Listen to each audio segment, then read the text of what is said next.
예수님의 일대기를 우리가 사순절 기간 동안 공감복음서를 읽으면서 한번 다시 살펴보았습니다.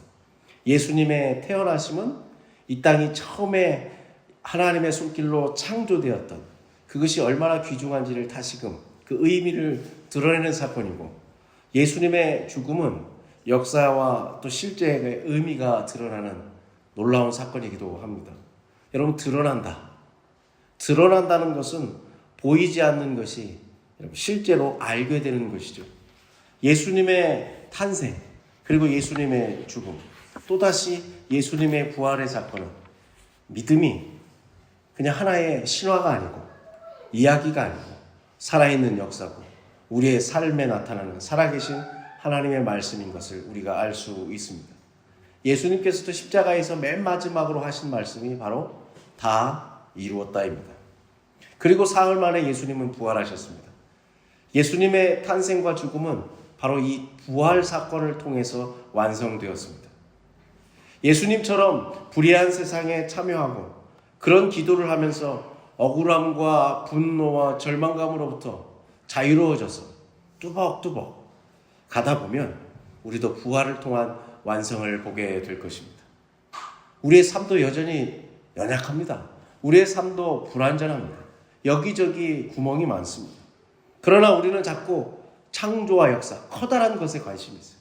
뭔가 하루아침에 뒤바뀌기를 바라죠. 거기에 우리의 시선이 가 있습니다. 그리고 거기에서 벌어지는 크고 작은 현상들에 우리의 눈이 뺏겨지고 우리의 마음을 빼앗깁니다. 우리의 목에 힘이 들어가기 시작합니다. 어느 심리학자는 눈에 보이는 것은 10%만 진실이다. 사실은 90%는 그에 대한 반응일 뿐이다. 라는 말을 했습니다. 우리가 최고라고 성공했다고 말하지만 사실은 10%만 사실이라는 거예요. 나머지는 90%는 거기에 대한 반응일 뿐이라는 거죠. 근데 우리가 10% 성공했다고 해서 거기에 자만하고 안주하는 순간 90% 실패로 돌아가는 셈이죠. 내가 참담하고 다시 재기 불가능한 실패 속에 있다고 할지라도 사실은 다 망한 게 아니라 10%만 실패한 겁니다. 여러분, 그것에 우리가 나머지 90%를 잘 반응하면 다시 일어설 수 있습니다. 다시 여러분 성공할 수 있습니다. 예수님이란 분은 여러분 굉장히 중요한 분입니다. 그런데 우리는 자꾸 예수님에 대한 시선보다 예수님이 어떻게 살아가셨고 어떤 말씀을 했고 오늘도 예수님이라면 우리에게 어떠한 마음을 주실까, 어떠한 말씀을 해주실까 보다는 내가 현재 불행한가, 행복한가, 가난한가, 부유한가, 내 삶이 요즘 재밌나, 재미없는가, 여기에 이런 현상들에 더 많이 마음을 빼앗긴다는 말씀입니다. 오늘 본문의 말씀은 예수님이 부활하신 직후에 일어난 이야기입니다. 예수님께서 부활하신 후에 여러 사람들에게 나타나셨습니다. 오늘은 엠마오로 가는 두 제자에게 예수님이 나타나셨습니다. 부활 직후에 예수님이 직접 찾아오신 겁니다.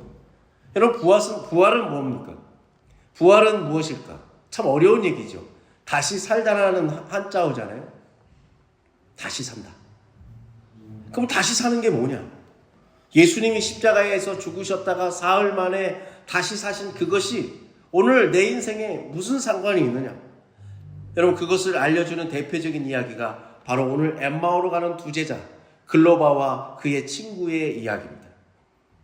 여러분, 그 친구는, 그 글로바와 친구인 이 두 사람은 예수님이 부활하셨다는 소식 풍문으로 이미 들었습니다. 그런데 아직 예수님의 부활을 체험하지 않았습니다. 아니, 믿어지지 않았습니다. 여러분, 두 사람이 나오는데 그 두 제자 이름 중에 한 사람이 나오죠. 글로바. 그는 예수님의 12제자 중에 한 사람이 아닙니다. 그냥 예수님을 쫓았던 사람 중에 한 사람입니다. 예수님의 제자는 우리가 잘 알고 있는 12제자가 있고 그 외에 예수님이 각 마을에 소위 선교 여행, 전도 여행을 떠나보낸 70인이 따로 있습니다. 그리고 나서 그 밖에 수많은 예수님을 쫓아다녔던 사람들이 있죠. 이들을 통틀어 제자라고 할 수 있습니다. 여러분, 제자들의 범주 중에 가장 핵심은 12제자죠. 이 글로바는 그 12제자에 포함되지 않습니다. 그러나 확실히 알 수 있는 것은 예수님을 쫓던 사람이었다는 사실입니다. 그가 오늘 어디로 갑니까? 엠마오로 갑니다. 아마도 자신의 집, 고향을 향해서 다시 돌아가는 길이었습니다. 예루살렘에서 오늘 성경에 보면 25리, 오늘의 단위 킬로미터로 환산하면 약 10km 떨어진 곳이 바로 엠마오입니다. 여러분, 사실 엠마오와 예루살렘의 거리가 얼마인지는 중요하지 않습니다. 오늘 성경에 이름이 나오는데 이 글로바, 여러분, 성경을 기록한 기자, 저자라고 하지 않고 기자라고 합니다. 기록한 사람. 이 사람들의 특징은 취재하듯이 일일이 옆에 다니고 녹음기를 켜고 여러분 카메라를 들이면서 동영상을 찍은 사람들이 아닙니다. 세월이 한참 흐른 뒤에 예루살렘 초대교회를 비롯한 초대 예루살렘에 있던 이 교회 공동체의 교인들은 예수님이 자기들이 살아있을 때 다시 재림, 다시 오실 거라고 굳게 믿고 있었습니다. 예수님과 함께 살았던 사람들, 제자들, 그리고 예수님을 만났던 사람들, 우리가 잘 알고 있는 삭개오라든지 수많은 사람들 있잖아요. 그런 사람들이 시간이 지나가면서 운명을 달리합니다. 죽어갑니다. 예수님께서 다시 오실 조짐이 날이 갈수록 희미해지는 거예요. 그러니까 이제는 안 되겠다. 우리의 다음 세대를 위해서, 예수님을 직접 경험하지 못했던 사람들을 위해서 우리가 기록으로 남기자고 합니다. 그래서 그때 과거에 예수님을 만났고 예수님을 목격했던 사람들의 증언을 수집하고 그것을 모아서 기록합니다. 오늘 본문의 글로바가 바로 그런 사람이죠. 예수님의 십자가를 대신 중간에 골고다 언덕에 갈 때 예수님 대신 잠시 십자가를 져줬던 구레네 시몬. 여러분, 이런 사람들의 이름이 갑자기 성경에 어떤 사람은 이름이 안 나오는데 오늘도 글로바만 이름이 나오잖아요. 두 제자인데 한 제자는 이름이 안 나오지 않습니까? 왜 그럴까요? 이들은 바로 초대교회의 핵심 멤버였다는 사실입니다. 그러니까 그들이 내가 봤던, 글로바가 만났던 그 예수님을 오늘 기록으로 남기는 거예요. 증언하는 거죠. 예수님이 십자가에 처형을 당해서 처참하게 돌아가셨습니다.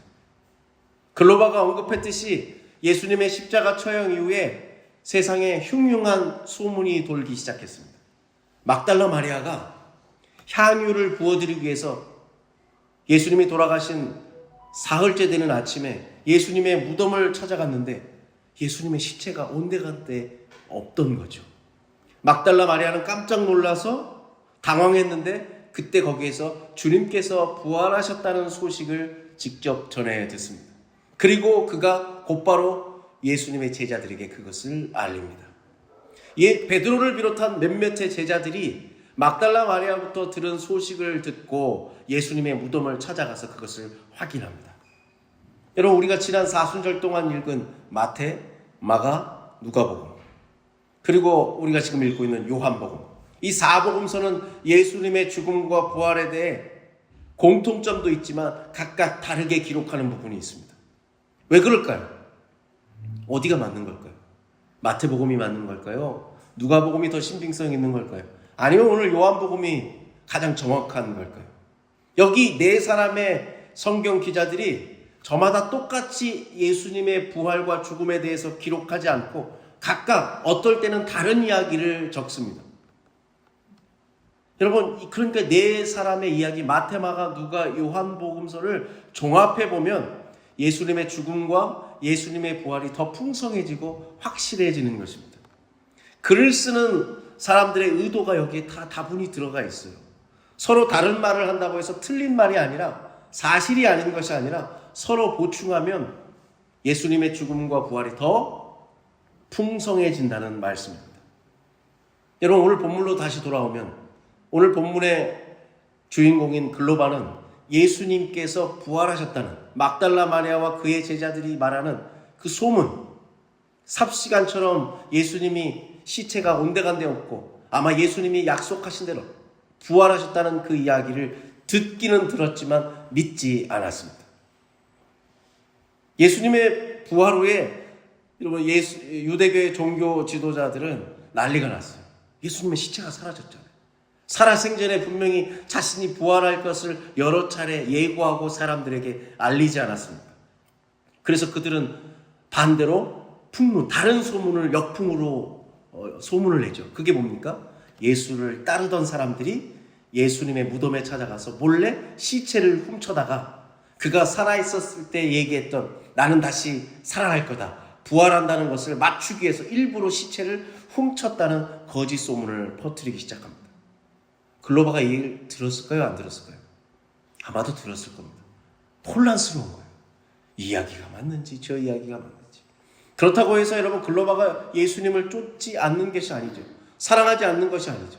그러나 지금 시시각각 예수님에 대한 소문에 혼란스럽기만 한 거죠. 여러분 복음서에 보면 여러 가지 이야기가 나옵니다. 세월이 흘러 이것을 기록한 것이죠. 사도 바울, 나중에 가면 베드로, 야고보, 이 신약 성경의 한 부분을 적은 사람들도 다 이런 것들을 자신의 입장에서 여러분 증명하고 전하고 있습니다. 여러분 성경을 읽으면 읽을수록, 성경을 나누면 나눌수록 성경은 보통 책이 아닙니다. 마가복음은 복음서 중에 가장 먼저 쓰여진 책입니다. 그래서 마가복음은 가장 짧습니다. 간결합니다. 16장밖에 없어요. 마가는 누굴까요? 베드로의 제자입니다. 예수님의 제자 베드로. 근데 그 베드로가 바로 초대 예루살렘 교회 예수님의 동생인 야고보와 함께 초대 예루살렘 교회의 지도자였죠. 목회자였죠.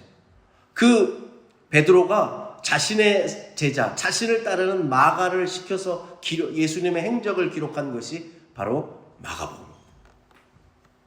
그런데 여러분 마가복음에 보면 유달리 베드로의 이야기가 그래서 많이 나오는 겁니다. 베드로가 마가를 시켜서 기록하게 했잖아요. 그러면 여러분 베드로에 대해서 좋은 이야기, 뭐라 그러죠 그걸? 미담? 아름다운 이야기. 베드로가 그렇게 훌륭한 제자였더라. 근데 여러분 마가복음을 읽어보셨으면 알겠습니다만 오히려 마가복음에는 베드로의 이야기가 많이 언급되면서 베드로의 부족함이 다 드러납니다. 여러분 그게 하나님을 믿는 사람, 성령님이 함께하는 사람들의 특징입니다. 세상의 이야기라면 그렇지 않죠. 내가 자주 등장하고 내가 주인공처럼 나오면 나를 어떻게 쓰든지 드러나려고 하겠죠. 나를 좀 더 좋게 미화시키겠죠. 그러나 성경은 그렇지 않습니다. 성경은 그래서 여러분 살아있는 하나님의 말씀이죠. 성경은 여러분 복받는 비결책이 아니고 자기계발서가 아닙니다. 성경을 통해서 나를 합리화하거나 내 삶을 정동하는 것은 찾아볼 수 없습니다. 그래서 사도 바울은 성경은 성령에 감동된 사람들이 쓴 책이라고 기록하고 있지 않습니다. 여러분 세상도 마찬가지죠. 자기를 드러내는 사람보다 자기의 부족함을 솔직하게 이야기하고 때로는 내가 실수와 잘못을 저질렀을 때 용기 내서 사과하는 사람이 큰 사람입니다. 성경에 나오는 인물들, 사도 바울, 나는 죄인 중에 괴수다. 나는 가장 세상에서 약한 사람이다. 베드로, 나는 주님을 알기 전에 3번씩이나 주님을 부인했다. 나는 성질이 급해서 주님이 참으라고 했지만 칼을 빼들어서 주님을 체포하러 온 사람들의 귀를 잘랐다. 뭐 등등 자신의 부끄러운 거, 물 위를 걷다가 잠깐 일렁이는 옆에 파도를 보면서 다시 빠진 모습, 잠자는 모습, 깨어있으라 하고 했는데도 여전히 잠자고 있는 자신의 모습을 고스란히 드러내는 베드로. 그래서 나중에 그가 어떻게 합니까? 우리가 잘 알고 있는 영화 코바디스 도미네, 주여 어디로 가시나이까? 도망가야 될 그 길을 돌이켜서 다시 여러분 불타는 로마로 향해서 결국 십자가형을 당하죠. 그러나 나는 우리 주님처럼 십자가에 제대로 매달릴 수 없습니다. 나를 어떻게 매달아달라? 거꾸로 매달라 하지 않습니까? 여러분 그래서 베드로가 탄생하는 겁니다. 여러분 성경의 말씀은 그래서 대단한 겁니다. 참 신앙은 뭡니까? 하나님을 잘 섬겨서 이 세상에서 잘 되고 잘 먹고 사는 것이 참된 신앙이 아닙니다. 여러분 그런 일을 교회는 하는 것이 아닙니다. 참 신앙은 말씀으로 새로워지는 베드로처럼 오늘 예수님을 만나 달라지는 글로바처럼 하나님의 마음, 하나님을 만나 새로운 인생을 사는 것이 참 신앙입니다. 여러분 산으로 들로 바다로 우리가 놀러 갈 수 있습니다. 그러나 그곳에서도 아름다운 것을 보면 하나님이 나를 위해 만들어 놓으셨고 이것이 얼마나 놀라운 하나님의 창조의 섭리라는 것을 찬양하듯이 여러분 믿음을 가지면 다른 눈을 갖게 되는 것이죠. 자 오늘 보면 24장 12절의 말씀 한번 볼까요? 24장 12절입니다. 베드로는 일어나 무덤에 달려가서 구부려 들여다보니 세마포만 보이는지라 그 된 일을 놀랍게 여기며 집으로 돌아가니라. 아멘. 세마포만 남고 예수님의 시체가 보이지 않는 것을 보고 놀랍게 여기고 어디로 돌아가요? 집으로 갑니다.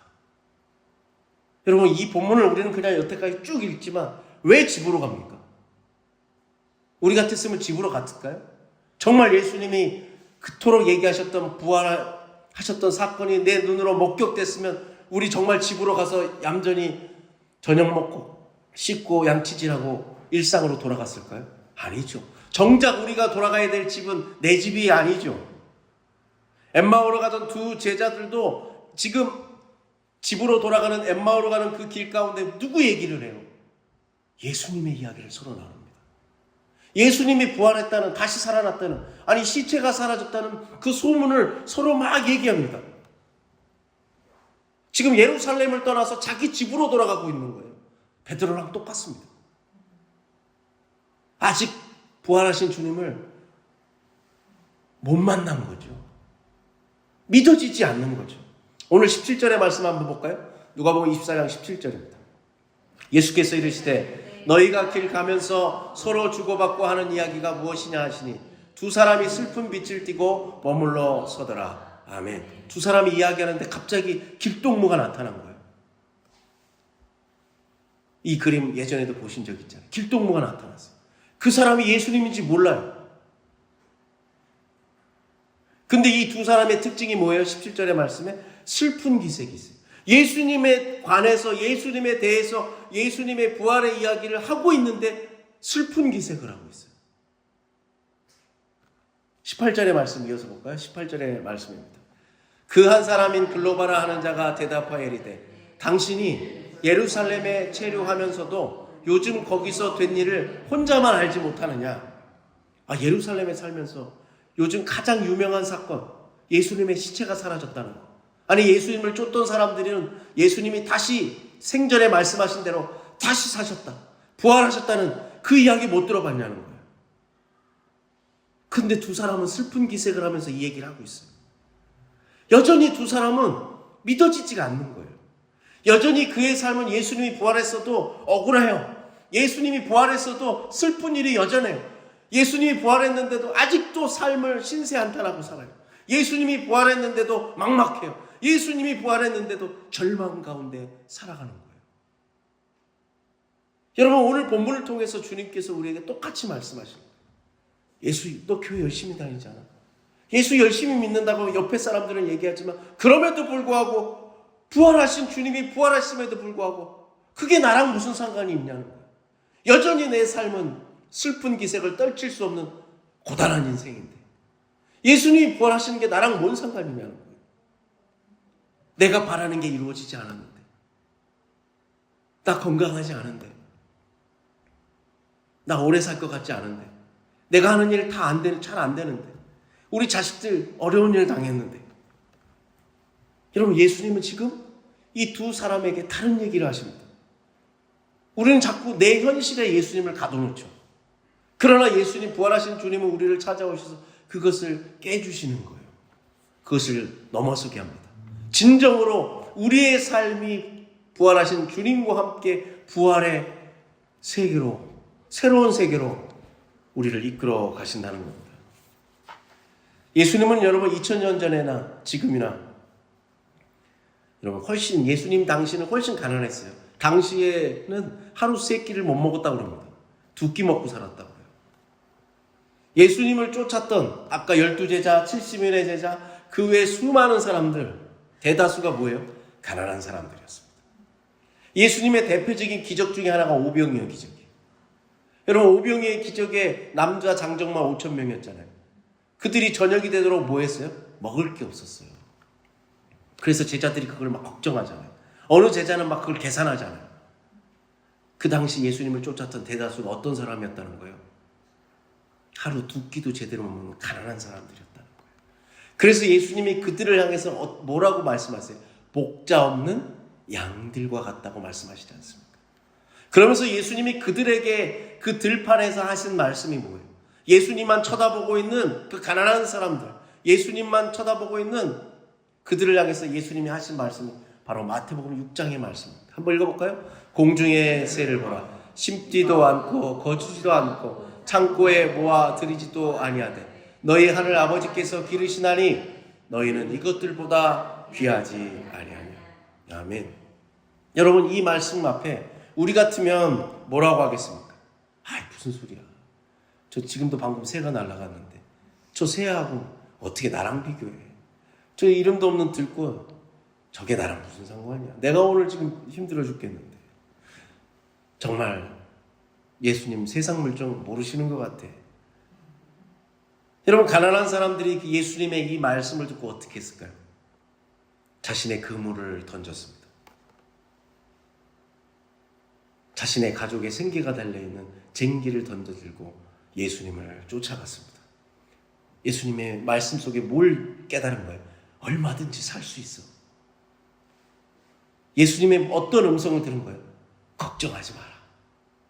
생각 없어서 망하고, 생각만 하다가 망하고, 안주하다 망하고, 욕심 부리다가 망하는 거야. 하나님의 말씀을 쫓으면 망하지 않아. 여러분, 두 제자가 슬픈 빛을 띠면서 부활을 믿지 않고 바로 옆에 함께 길을 걷고 있는 그분이 예수님인 것을 알아차리지 못했습니다. 우리가 때로 이런 말이 있잖아요. 어디에 꽂히면 안중에도 없다는 말씀이죠. 바로 옆에 있는데 안 보여. 어분의 길을 3년 찾아요. 등잔 밑이 어두워요. 여러분, 오늘날 이 시대에 우리가 그렇게 살죠. 너무 바빠요. 마음이 막 분산돼 있어요. 여러분, 오늘의 말씀이 우리에게 무엇을 얘기합니까? 오늘 우리가 부활하신 주님을 만났는지 이야기하고 있습니다. 여러분, 많은 사람들은 예수 믿으면 천국 간다고 합니다. 여러분, 어떻게 생각하십니까? 예수 믿으면 천국 갑니까? 하나님을 그 누구보다 열심히 믿었던 사람들이 예수님 당시의 바리새인들이었습니다. 그런데 주님께서는 뭐라고 하셨냐면 도무지 너희를 알지 못한다. 이 불법을 행하는 자들아. 마태복음 7장에 이렇게 말씀하셨습니다. 여러분, 그들이 천국에 갔을까요? 여러분 스스로 한번 생각해 보십시오. 하나님의 아들이신 예수님은 끊임없이 외식하는 자들을 짓궂었습니다. 꾸짖었습니다. 구약의 여호와 하나님은 하나님을 믿으면서도 여전히 우상을 섬기는 이스라엘 백성들을 징계하셨습니다. 꾸짖으셨습니다. 여러분, 우리가 깊이 생각해 봐야 됩니다. 예수 믿으면 천국 갑니까? 깊이 생각해 봐야 됩니다. 우리가 어느 순간부터 하나님의 아들 예수를 내 소원을 채워주는 수단으로 삼진 않은지 한번 생각해 봐야 합니다. 글로바와 오늘 친구가 예수님을 왜 옆에서 함께 동행하는데도 보지 못하고 있습니까? 제자들은 예수님은 그냥 이 나라를 독립시켜주고 새로운 시대를 열어줄 떠오르는 대망의 대선주자 정도로 생각했을 겁니다.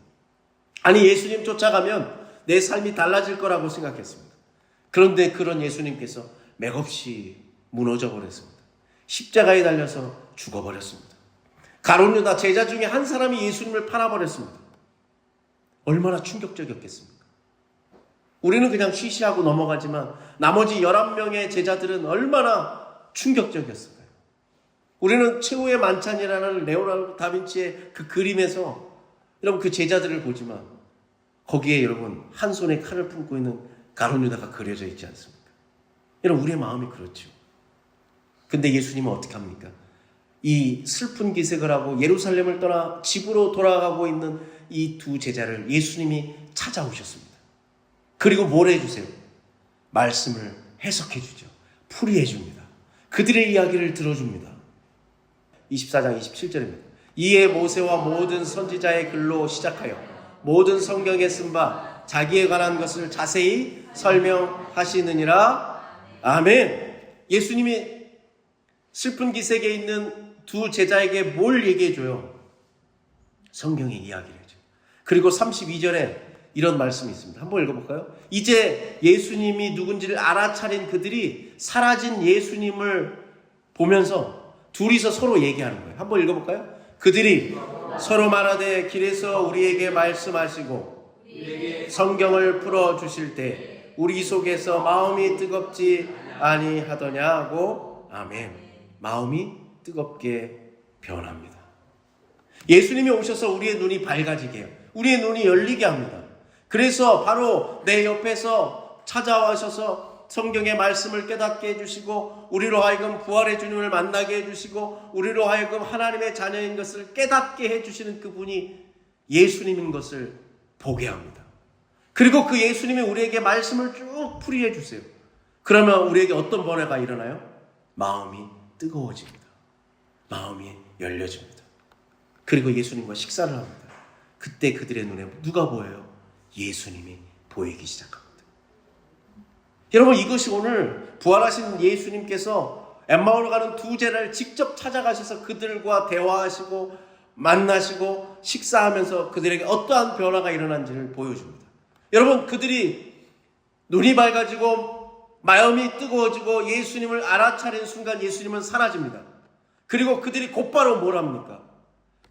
집으로 향하던 엠마오로 가던 그들의 발걸음을 곧바로 일어나 돌이켜서 다시 예루살렘 부활의 현장으로 돌아갑니다. 베드로도 그렇죠. 여러분, 제자들이 분명 막달라 마리아를 통해서 예수님이 부활하셨다는 소식을 들었어요.